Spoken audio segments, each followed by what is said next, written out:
Hello students, अस्सलाम वालेकुम। मैं हूं एडी Sahir, your physics teacher. Students, आज के लेक्चर में हम डिस्कस करेंगे क्लास फर्स्ट ईयर फिजिक्स और चैप्टर है 18 इंटरफेरेंस एंड डाइफ्रैक्शन। तो स्टूडेंट्स, पहले हम स्टार्ट करते हैं इंटरफेरेंस से।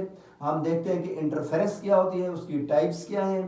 तो स्टार्ट करते हैं। देखिए स्टूडेंट्स, जो इंटरफेरेंस है ये क्या है हमारे पास, when two are more monochromatic and phase coherent waves traveling through the same medium interact and superpose on each other, then it is called interference. अब देखिए स्टूडेंट्स, ये डेफिनेशन आपको समझाता हूं। वो ये कह रहा है कि अगर किसी सेम मीडियम में दो या दो से ज्यादा वेव ट्रेवल कर रही हूं सेम मीडियम में सेम टाइम पर, तो वो दो वेव्स एक दूसरे के ऊपर आ जाए, इस तरह एक दूसरे के ऊपर आ जाएं कि ये दो वेव्स एक दूसरे को या तो कैंसल आउट कर दें या एक दूसरे को स्ट्रेंथन कर दें, एक दूसरे को सपोर्ट कर दें। तो इसे क्या कहते हैं, हम इंटरफेरेंस कहते हैं। तो साथ स्टूडेंट्स यहाँ पर दो लफ्ज लिखे हुए यहाँ पर डेफिनेशन में देखें कि when two are more monochromatic. एक लफ्ज है देखिए स्टूडेंट्स मोनोक्रोमेटिक लफ्ज है, और दूसरा क्या है फेज कोहेरेंट। वो ये कह रहे हैं कि दो वेव जो सेम मीडियम में सेम टाइम पर ट्रेवल कर रही हैं, एक दूसरे के ऊपर आ रही हैं, एक दूसरे के साथ इंटरेक्ट कर रही हैं, सुपरपोज कर रही हैं, दो वेव्स वो कौन सी होनी चाहिए, जरूरी है कि वो दोनों वेव्स क्या होनी चाहिए कि मोनोक्रोमेटिक होनी चाहिए। मोनोक्रोमेटिक का मतलब स्टूडेंट होता है सिंगल वेवलेंथ, मतलब दोनों की वेवलेंथ मैच कर रही हो। फिर इसके बाद दूसरा लफ्ज है and phase coherent. Phase coherent का मतलब स्टूडेंट्स ये है कि उनके बिटवीन जो एंगल है, एंगल सेम भी हो सकता है, एंगल डिफरेंट भी हो सकता है। ठीक है, दोनों वेव्स इन फेज भी हो सकती हैं। अगर इन फेज होंगी तो उनके बिटवीन एंगल क्या होगा, 0 डिग्री। अगर दोनों वेव्स आउट ऑफ फेज होंगी तो एंगल कितना होगा, 180 डिग्री। तो दोनों वेव्स सेम फेज में भी हो सकती हैं, आउट ऑफ फेज भी हो सकती हैं। लेकिन जितना भी फेज सेम हो या आउट ऑफ फेज हो, लेकिन जब तक वो दो वेव ट्रेवल कर रही हैं उनके बिटवीन वो एंगल 0 है तो 0 ही रहे थ्रू आउट। इसी तरह अगर आउट ऑफ फेज है, 180 डिग्री का डिफरेंस है, तो वो वेव्स जहां तक भी ट्रेवल करती जा रही हैं तो उनके बिटवीन 180 का ही डिफरेंस रहे। तो इसलिए कहते हैं फेज कांस्टेंट होना चाहिए, एंगल उनके बिटवीन जो डिफरेंस है या सेम है वो थ्रू आउट एक जैसा रहना चाहिए। तो उसे क्या कहते हैं, फेज कांस्टेंट कहते हैं। क्लियर।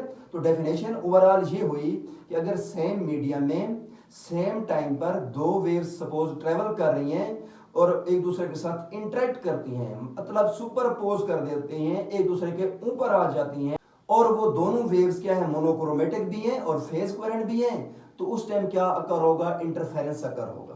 क्लियर। तो ये थी स्टूडेंट्स इंटरफेरेंस। अब देखिए स्टूडेंट्स, इसकी फर्दर दो टाइप्स हैं, एक है कंस्ट्रक्टिव इंटरफेरेंस, एक है डिस्ट्रक्टिव इंटरफेरेंस। अब देखिए स्टूडेंट्स, कंस्ट्रक्टिव इंटरफेरेंस क्या होगा। सपोज आपके पास दो वेव्स हैं, वो एक दूसरे के साथ इंटरेक्ट करती हैं, सुपरपोज करती हैं, इस तरह करती हैं कि वो एक दूसरे को सपोर्ट करती हैं। जब दोनों वेव्स कंबाइन हो जाएंगी तो रिजल्टेंट जो वेव बनेगी उसका एम्पलीट्यूड क्या हो जाएगा, लार्ज हो जाएगा। तो इस तरह के हम इंटरफेरेंस को क्या कहते हैं, कंस्ट्रक्टिव इंटरफेरेंस कहते हैं। देखिए स्टूडेंट्स, मैं वेव डायग्राम की हेल्प से आपको ये समझाता हूं कंस्ट्रक्टिव इंटरफेरेंस क्या है। पहले देखें वेव डायग्राम, फिर आपको डेफिनेशन से समझाऊंगा। अब देखिए स्टूडेंट्स, ये हमारे पास एक यहां पर वेव है। अब देखिए स्टूडेंट्स, ये मैं यहां पर वेव ड्रा करता हूं, एक वेव मैं फिर नेक्स्ट यहां पर ड्रा कर देता हूं। अब देखिए स्टूडेंट्स, यहां पर ये जो लाइन होती है इसको क्या कहते हैं, प्रिंसिपल एक्सेस कहते हैं। अब देखिए स्टूडेंट्स, मैं यहां पर आपने क्या कर देना है, इस तरह परपेंडिकुलर लाइंस ड्रॉ कर देनी है ताकि आपके पास फाइन वेव बने, और यहां पर भी आप यूं कर देते हैं एक और प्रिंसिपल एक्सेस यहां पर ड्रॉ कर देते हैं।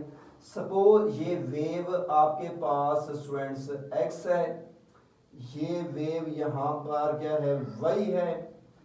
अब देखिए स्टूडेंट्स, ये वेव यहां से स्टार्ट होती है यूं होते हुए ये यूं जा रही है। इसी तरह एक और वेव है, वो भी ऐसे ही है आपके पास, यूं ट्रैवल करती जा रही है। अगर देखें स्टूडेंट्स, इस वेव को कंपेयर करें तो दोनों वेव्स क्या हैं, इन फेज हैं। कैसे इन फेज हैं, जब ये ओरिजिन पर थी, 0 पर थी, तो ये भी तो ओरिजिन 0 पर थी। अब ये मैक्सिमम एम्पलीट्यूड पर गई है तो उस टाइम ये भी मैक्सिमम एम्पलीट्यूड पे आ गई है। इसने हाफ वेव यहां पर कंप्लीट की है तो उसी टाइम इसने भी one wave complete, half wave complete कर ली है। ठीक है। तो अब देखिए स्टूडेंट्स, एक और पॉइंट इसमें याद रखें स्टूडेंट्स, ये है लाइन प्रिंसिपल एक्सिस, और वेव का जो पोर्शन ऊपर आ रहा है, ये जिस तरह ये पोर्शन है, इसे क्या कहते हैं स्टूडेंट्स, क्रस्ट। ठीक है, आपने माइंड में रखना है, इसे क्या कहते हैं, क्रस्ट। और जो वेव का पोर्शन नीचे आ जाए स्टूडेंट्स, उसे क्या बोलते हैं, ट्रफ बोलते हैं। ठीक है, अब ये क्रस्ट है, ये ट्रफ है। इन दो वेव्स को देखें स्टूडेंट्स कि इसका क्रस्ट इसके क्रस्ट के ऊपर आ रहा है। ठीक है, दोनों वेव्स क्योंकि क्या है, सेम मीडियम में सेम टाइम पर ट्रेवल कर रही हैं, ये एक दूसरे के साथ क्या कर जाती हैं, सुपरपोज कर जाती हैं। तो इसका क्रस्ट इसके क्रस्ट के ऊपर और इसका ट्रफ इसके ट्रफ के ऊपर आ गया है, तो ये इंटरफेरेंस क्या होगा, कंस्ट्रक्टिव इंटरफेरेंस होगा। एज अ रिजल्ट जब ये दो वेव्स कंबाइन होंगी, इनका क्रस्ट क्रस्ट के ऊपर आ गया, इसका ट्रफ इसके ट्रफ के ऊपर हो गया, ये दोनों वेव्स कंबाइन होकर एक सिंगल वेव बनाएंगी, और उस सिंगल वेव का जो एम्पलीट्यूड होगा वो लार्जर होगा as compared to the X and Y waves. तो स्टूडेंट्स यहाँ पर थोड़ा सा मैं नीचे डायग्राम इसका यहाँ पर ड्रा कर देता हूँ ताकि आपको समझने में आसानी हो। तो स्टूडेंट देखें, यहाँ पर आपके पास जो वेव बनेगी उसका एम्पलीट्यूड क्या होगा, ग्रेटर होगा। सॉरी, यहाँ पर आपने इसको यहाँ पर ले आना है, फिर इसको यहाँ पर। ठीक है, अब देखिए स्टूडेंट्स, इस वेव को मैं कहता हूं कि वेव z है और x और y का क्या है, सम है। ठीक है, इन दो वेव्स ने सुपरपोज किया, ये दो वेव्स क्या हुई, ऐड हो गई। मैं यहाँ पे प्लस का साइन देता हूँ, इसका मतलब ये दो वेव्स ऐड हो रही हैं, और यहाँ पर मैं इक्वल का साइन देता हूँ कि ये दोनों वेव्स ऐड होकर के ये सिंगल वेव बन गई है। अब सिंगल वेव रिजल्टेंट वेव है, इसका एम्पलीट्यूड देखें, दोनों के एम्पलीट्यूड से क्या है, ग्रेटर है। तो इस तरह के इंटरफेरेंस को क्या कहते हैं स्टूडेंट्स, हम कंस्ट्रक्टिव इंटरफेरेंस कहते हैं। क्लियर। अब देखिए स्टूडेंट्स, यहाँ पर डेफिनेशन पढ़ें, when the crest of two waves are aligning each other, ये इस वेव का और इस वेव का क्रस्ट देखें, दोनों का क्रस्ट अलाइन कर गया है, और ट्रफ के साथ अलाइन कर गया है, and troughs aligns with each other, crust के साथ अलाइन कर गया, ट्रफ के साथ अलाइन कर गया। अच्छा, इसके बाद and they combine to produce a wave, दोनों कंबाइन होकर एक वेव बनाती हैं। क्या कहते हैं, of a wave of a larger amplitude. अब देखिए उसका एम्पलीट्यूड क्या है, लार्जर है, that is called constructive interference. ठीक हो गया। तो यहां पर आपने नेक्स्ट लिख देना है, that is called constructive interference. तो इसे हम क्या कहेंगे, कंस्ट्रक्टिव इंटरफेरेंस। ओके, अब जो स्टूडेंट्स इसके बाद देखते हैं कि डिस्ट्रक्टिव इंटरफेरेंस क्या है। स्टूडेंट्स, डिस्ट्रक्टिव इंटरफेरेंस ऐसे है कि सपोज ये आपके पास, यहाँ पर मैं प्रिंसिपल एक्सिस ड्रॉ करता हूँ, ये वेव मेरे पास x है, तो यहाँ पर पहले मैं वर्टिकल पॉइंट्स यूं ड्रॉ कर देता हूँ, एक ये वेव है, फिर ये है, एक वेव ये होगी स्टूडेंट्स, इसको मैंने x का नाम दिया। अब देखिए स्टूडेंट्स, इसी के साथ एक और वेव ड्रॉ कर रहा हूं। अब देखिए स्टूडेंट्स, ये वेव यहां से यूं गई है, अगर ये वाली वेव, मैं एक और वेव जो यहां पे ड्रॉ कर रहा हूं, वो इस टाइम यूं जा रही है। इन दो वेव्स को स्टूडेंट्स आप अगर आप देखें, ये एक्स वेव है, ये वेव क्या है, वाई है, ये दोनों कंबाइन होती हैं। तो अब एज अ रिजल्ट क्या होगा, ठीक है। अब देखिए स्टूडेंट्स, इसका क्रस्ट इसके ट्रफ के ऊपर आ रहा है। अब इसी तरह देखिए स्टूडेंट्स, इसका क्रस्ट था तो उसका ट्रफ था, इसका क्रस्ट है तो इसका ट्रफ है, तो क्रस्ट ट्रफ के ऊपर आ रहा है, तो उस टाइम वेव्स एक दूसरे को कैंसल आउट कर देंगी। तो एज अ रिजल्ट जो रिजल्टेंट वेव होगी उसका एम्पलीट्यूड डिक्रीज हो जाएगा। तो यहां पर जो वेव बनेगी, पहले देखिए मैं बताता हूं कि सुपरपोज कैसे कर रही है, यूं, और यहां से वेव आप यूं, ये दो वेव्स होंगी, एक एक्स और वाई हो गया। अब इनका जो रिजल्टेंट वेव, इसको मैं कह देता हूं वेव जेड कह देता हूं। अब जो ये दो वेव्स कंबाइन हुई हैं और इनका जो रिजल्टेंट वेव है, रिजल्टेंट वेव को मैं जरा ब्लैक मार्कर से ड्रा करता हूं। ये इनका दोनों का जो रिजल्टेंट होगा, तो वो वेव जो होगी हमारे पास, उसका एम्पलीट्यूड क्या हो जाएगा, समांतर हो जाएगा। आप चेक करें, इसका एम्पलीट्यूड क्या हो गया है, उन दो वेव्स के एम्पलीट्यूड से क्या हो गया है, कम हो गया है। तो इसे क्या कहेंगे हम स्टूडेंट्स, डिस्ट्रक्टिव इंटरफेरेंस कहेंगे। क्लियर। तो स्टूडेंट्स, ये हमारे पास था इंटरफेरेंस है क्या, इंटरफेरेंस की टाइप्स क्या हैं, फिर आप देखते हैं स्टूडेंट्स इसकी कंडीशंस क्या हैं। जैसे कि दो कंडीशन तो मैंने बताई हैं कि दो वेव्स हों, इसमें भी देखें मैंने दो वेव ड्रा की हैं, यहाँ पर भी दो हों, दो से ज़्यादा भी हो सकती हैं, लेकिन सिंपल अंडरस्टैंड करने के लिए मैंने दो वेव्स ही ड्रा की हैं। अब देखिए स्टूडेंट्स ये दो वेव्स जो हैं कंडीशंस हैं इसके लिए कि दो वेव्स क्या होनी चाहिए, मोनोक्रोमेटिक होना ज़रूरी है, उनकी सिंगल वेवलेंथ होना ज़रूरी है और उनके बिटवीन जो एंगल है वो कांस्टेंट होना ज़रूरी है, फेज कांस्टेंट होना ज़रूरी है। ठीक है, ये दो कंडीशन होनी चाहिए। अगर देखें दो वेव्स हों, सेम मीडियम में ट्रैवल कर रही हैं, सेम टाइम पर भी कर रही हैं और वो मोनोक्रोमेटिक नहीं है तो इंटरफेरेंस नहीं होगा। क्लियर? और इसी तरह वो फेज कोहेरेंट नहीं है तो हमें इंटरफेरेंस नजर नहीं आएगा पैटर्न उसका। क्लियर? तो ये कंडीशन, ये दो कंडीशन तो ये हैं। अब यहां पर भी यही दो कंडीशन मैंने लिखी हुई है, क्या होनी चाहिए, कोहेरेंट सोर्सेज होने चाहिए। ठीक है, तो अब देखें two sources emitting the waves must be coherent, मतलब क्या है, कांस्टेंट फेज। कोहेरेंट का मतलब होता है कांस्टेंट फेज, एंगल उनका सेम होना चाहिए थ्रू आउट, जो डिफरेंस है एंगल का थ्रू आउट वही डिफरेंस चलता रहे, या एंगल सेम है उनके बिटवीन 0 डिग्री है, इन फेज है तो थ्रू आउट वो इन फेज ही रहे जहां तक वो ट्रेवल करती जा रही हैं। अच्छा, अब देखिए स्टूडेंट्स मोनोक्रोमेटिक आपको बताया कि सिंगल वेवलेंथ मैच करनी चाहिए उनकी। इसी तरह स्टूडेंट्स नेक्स्ट है नैरो स्लिट्स। स्लिट क्या चीज होती है, पहले आपको पता नहीं है स्लिट क्या है, पहले देखें स्टूडेंट्स यहां पर बताता हूं। सपोज देखें स्टूडेंट्स यहां पर आपके पास एक स्क्रीन है, मैं यहां पर कट लगा लेता हूं, एक यहां पर भी नैरो ओपनिंग कर देता हूं। इस नैरो ओपनिंग को क्या बोलते हैं स्टूडेंट्स, स्लिट बोलते हैं। ठीक है, अब देखिए स्टूडेंट्स एक वेव यहां से ट्रेवल करे, एक यहां से इस स्लिट से है, एक इस स्लिट से। ठीक है, तो और यहां पर उसने लिखा हुआ है नैरो स्लिट्स, और इन स्लिट एक वेव इस स्लिट से आए, एक इस स्लिट से, दो वेव्स होनी चाहिए ना। एक वेव सपोज इस स्लिट को कहते हैं S1, इसको स्लिट को मैं क्या देता हूं S2 कह देता हूं। तो ये दो स्लिट्स हैं, स्मॉल ओपनिंग को कहते हैं स्लिट्स। एक वेव इस स्लिट से है, एक इससे। सपोज देखें ये वेव से यहां पर, ये वेव जब स्लिट से में एंटर होगी आउट होगी यहां से तो बेंड हो जाएगी सर्कुलर पैटर्न में, तो ये वेव ऐसे आपके पास बेंड होती जाएंगी और सुपरपोज कर दी जा रही है, आप चेक कर सकते हैं एक दूसरे के ऊपर आ रही हैं। ठीक है, अब देखिए स्टूडेंट्स ये दो स्लिट्स हैं, तो ये कहते हैं दो स्लिट्स क्या होनी चाहिए, नैरो होनी चाहिए। The slits must be narrow compare. अब स्लिट कितनी होनी चाहिए, ये जो स्लिट है इसकी ओपनिंग कितनी होनी चाहिए, स्लिट का साइज कितना होना चाहिए, size of the slit must be comparable to the wavelength of the waves. जितना इन दो वेव्स की वेवलेंथ है ना, जितनी वेवलेंथ होगी उतना ही क्या होना चाहिए, स्लिट की सेपरेशन होनी चाहिए। क्लियर? अच्छा, अब देखिए जिस तरह स्टूडेंट्स आपके पास गाड़ी है उसकी हेडलाइट्स होती हैं। अब दो आपके पास गाड़ी के फ्रंट पे दो लाइट्स लगी हुई है ना, जब आप स्विच ऑन करते हैं रोड के ऊपर आपको क्या पैटर्न नजर आता है, एक ही पैटर्न नजर आता है। क्यों? उन दो लाइट्स के बिटवीन डिस्टेंस क्या है, स्मॉल है, वो कितना है, वेवलेंथ के इक्वल है, वन वेवलेंथ के इक्वल, तो वो सुपरपोज कर जाती हैं। तो आपको रोड के ऊपर एक जैसी रोशनी नजर आती है, आपको ये नहीं पता चलता कि ये राइट वाली लाइट की है या लेफ्ट वाले की है, वो इस तरह सुपरपोज कर जाती हैं। तो वो भी फिनोमेना क्या है, इंटरफेरेंस है, कि दो हेडलाइट्स हैं, दोनों से लाइट जाती है, वो आपस में सुपरपोज करती हैं, इंटरफेरेंस प्रोड्यूस हो जाता है। क्लियर? तो स्टूडेंट्स देखें जो इंटरफेरेंस है तो उसके लिए कंडीशन ये भी होनी चाहिए कि इन्वायरमेंट जहां पर आप एक्सपेरिमेंट कर रहे हैं इंटरफेरेंस का, तो वो इन्वायरमेंट क्या होना चाहिए, स्टेबल होना चाहिए। देखिए जैसा कि कंडीशन इसकी फोर्थ कंडीशन है कि stable environment, the experimental setup must be free from the disturbance. तो डिस्टर्बेंस नहीं होना चाहिए, ऐसा सेटअप होना चाहिए उसका। क्लियर?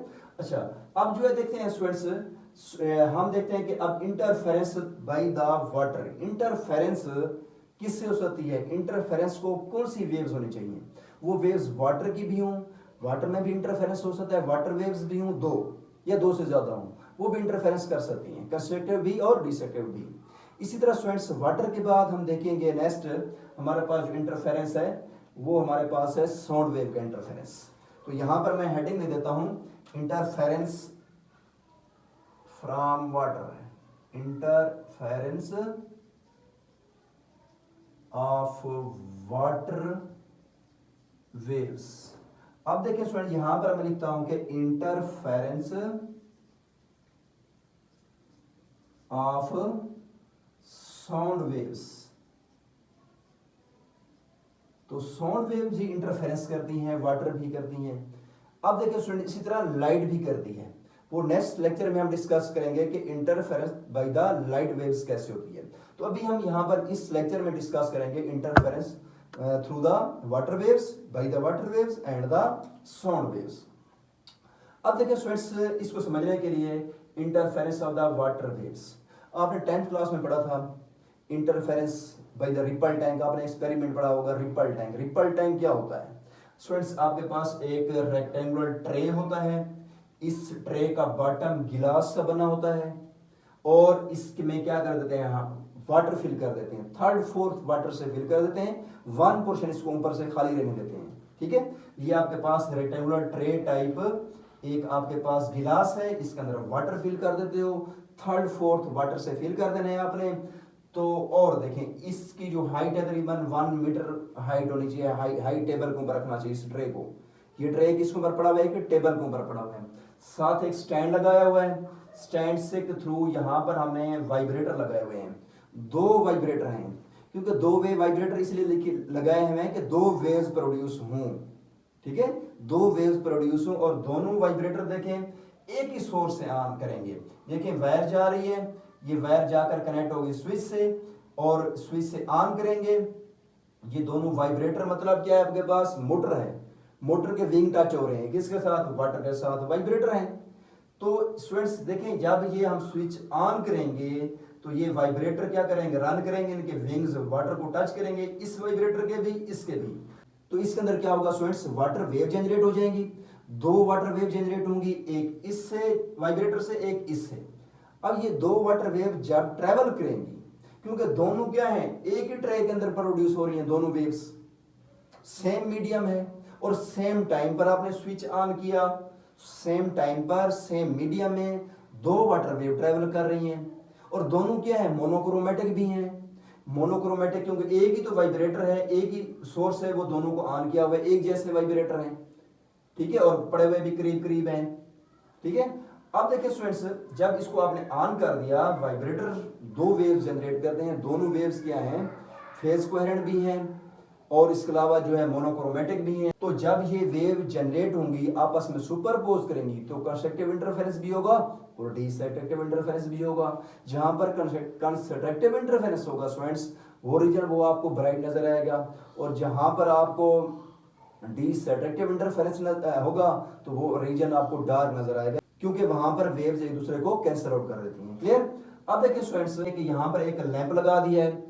लैंप इसलिए लगाया है ताकि ये जो एरिया है वो इल्यूमिनेट हो जाए, रोशनी हो, वहां पर डार्कनेस ना हो। ठीक है, ताकि वहां उसका जो इमेज है ना, जो वाटर वेव जहां जहां कंस्ट्रक्टिव इंटरफेरेंस या डिस्ट्रक्टिव इंटरफेरेंस होता है, उसका पैटर्न हमें क्लियर मिले। किसके ऊपर? क्योंकि ये गिलास का बॉटम है, इसके नीचे क्या रखा हुआ है? एक व्हाइट पेपर। ये व्हाइट पेपर रख देते हैं या फोटोग्राफिक फिल्म रख देते हैं, ताकि जो वाटर वेव्स इस रिपल टैंक के अंदर जनरेट हों, उसका इमेज नीचे फोटोग्राफिक फिल्म या व्हाइट पेपर कहते हैं उसको, उसके ऊपर वो इमेज बन जाए। उस इमेज को अब हम विजुअलाइज करेंगे, देखेंगे तो हमें पता चलेगा कहीं पर क्या हो गए? डार्क बैंड होंगे, कहीं पर ब्राइट बैंड होंगे। क्लियर? अब देखिए स्टूडेंट, स्टार्ट करते हैं। Interference can be demonstrated in a ripple tank by using 2 point sources. ये हमारे पास 2 पॉइंट सोर्सेस हैं, 2 वाइब्रेटर हैं। इसके बाद है tank is illuminated from above by a lamp to enhance visibility. ये लैंप इसलिए लगाया ताकि इसके अंदर विजिबिलिटी टैंक के अंदर अच्छी आए। और इसके बाद है when waves from the 2 sources arrive at any point, मतलब ये 2 वाइब्रेटर हैं, इन्होंने वेव जनरेट की, ये दोनों वेव इस रिपल टैंक के अंदर कहीं पर भी मिलेंगी। जब ये 2 वेव्स आगे बढ़े, देखिए at any point in phase, अगर वो दोनों वेव्स क्या होंगी? इन फेज होंगी, तो क्या होगा? Then they reinforce each other, एक दूसरे को सपोर्ट करेंगी, मतलब क्रस्ट के ऊपर क्रस्ट, ट्रफ के ऊपर ट्रफ आ जाएगा, क्योंकि इन फेज है ना। तो and constructive interference take place, तो उस जगह पर क्या हो जाएगा? कंस्ट्रक्टिव इंटरफेरेंस होगा। अब देखें दूसरी साइड पे, आप देखें कि when 2 waves arrive at any point out of phase, suppose इस रिपल टैंक के अंदर कोई एक ऐसा पॉइंट है जहां पर 2 वेव्स दोनों पहुंची हैं लेकिन आउट ऑफ फेज थी, इन फेज नहीं थी, out of phase, then they cancel each other and amplitude of the resultant wave decreases, तो वो एक दूसरे को कैंसिल आउट करेंगी, तो एज अ रिजल्ट उनका एम्पलीट्यूड डिक्रीज हो जाएगा और एज अ रिजल्ट हमें क्या कहेंगे? इससे डिस्ट्रक्टिव इंटरफेरेंस कहेंगे। क्लियर? अब देखिए स्टूडेंट्स, ये तो था हमारे पास interference of the water waves. अब देखते हैं interference of the sound waves. अब देखें व्हेन टू स्पीकर्स, हमारे पास स्टूडेंट्स देखिए सिंपल एक्सपेरिमेंट है कि दो स्पीकर पड़े हुए हैं यहाँ पर, ये दो स्पीकर्स आप ऑन कर देते हैं दोनों को, दोनों से साउंड वेव आती हैं और सेम मीडियम में, क्योंकि ये देखें करीब करीब पड़े हुए हैं, तो दोनों आपके पास सेम मीडियम में दो वेव्स आती हैं, सेम टाइम में आती हैं, और दोनों स्पीकर का साइज एक जैसा है, एक ही सोर्स से दोनों को ऑन किया है, उनकी फ्रीक्वेंसी सेम है, वेवलेंथ सेम है साउंड वेव्स की, ठीक है, ये साउंड हो या इस स्पीकर से साउंड आए, दोनों स्पीकर्स की फ्रीक्वेंसी और वेवलेंथ, ठीक है, दोनों स्पीकर से जो साउंड वेव प्रोड्यूस होती हैं उन दोनों वेव्स की फ्रीक्वेंसी वेवलेंथ मैच कर रहा है। तो स्टूडेंट्स ये जब दोनों वेव्स एक दूसरे के साथ साउंड वेव्स ओवरलैप करेंगी तो कुछ पॉइंट्स के ऊपर ये क्या करेंगी, एक दूसरे को कैंसल आउट करेंगी, कुछ पॉइंट के ऊपर क्या करेंगी, एक दूसरे को सपोर्ट करेंगी, रेनफोर्स करेंगी, वहां पर क्या होगा, फिर कंस्ट्रक्टिव इंटरफेरेंस होगा, जहां पर कैंसल आउट कर देती है तो वहां पर डिस्ट्रक्टिव इंटरफेरेंस होगा। यहां पर स्टूडेंट्स मैंने कुछ पॉइंट्स लेबल किए हैं, देखें आप P1 है, P2, P4, P3, यहाँ पर देखें, तो इसी तरह देखें मैंने पॉइंट्स ड्रा कर दिए हैं, जैसा कि यहाँ पर देखें ये पॉइंट मैंने इसको ब्राइट कह दिया, इसका मतलब ये इस पॉइंट पर कंस्ट्रक्टिव इंटरफेरेंस हुआ है, ये डार्क है तो डिस्ट्रक्टिव इंटरफेरेंस हुआ है, यहाँ पर ब्राइट है देखें आप, तो ये आपके पास कंस्ट्रक्टिव इंटरफेरेंस। इस तरह डिफरेंट पॉइंट्स हैं आपके पास, तो यहाँ पर जहां जहां पे डार्क पॉइंट्स बने हुए हैं, डार्क पॉइंट्स बने हुए हैं तो वहां पर डिस्ट्रक्टिव इंटरफेरेंस है, यहाँ पर ब्राइट हैं तो वहां पर क्या है, कंस्ट्रक्टिव इंटरफेरेंस है। अब देखिए स्टूडेंट्स इसको रीड करते हैं, when two speakers emitting coherent sound waves, then sound waves of both sources overlap and are superpose, overlap करना या सुपरपोज करना, एक दूसरे के ऊपर आ जाना, ठीक है। इसके बाद क्या लिखा हुआ है next, to each other creating a region of the constructive and destructive interference, तो एज अ रिजल्ट क्या होगा, कंस्ट्रक्टिव एंड डिस्ट्रक्टिव इंटरफेरेंस होगा, क्लियर। अब देखिए स्टूडेंट्स नेक्स्ट है which can be visualized by the using detectors। अब देखिए students ये यहाँ पर जो ब्राइट और बैंड पॉइंट्स बनेंगे तो हमें वो नेक्ड आई से शायद नजर ना आए, तो डिटेक्टर यूज करके स्टूडेंट्स हमें पता चल जाएगा कि कहां पर ब्राइट और डार्क बैंड्स बने हैं, क्लियर। तो स्टूडेंट्स डिटेक्टर यूज करेंगे हम किसको, ब्राइट और डार्क बैंड्स को देखने के लिए, क्लियर हो गया। ओके स्टूडेंट्स, अल्लाह हाफिज।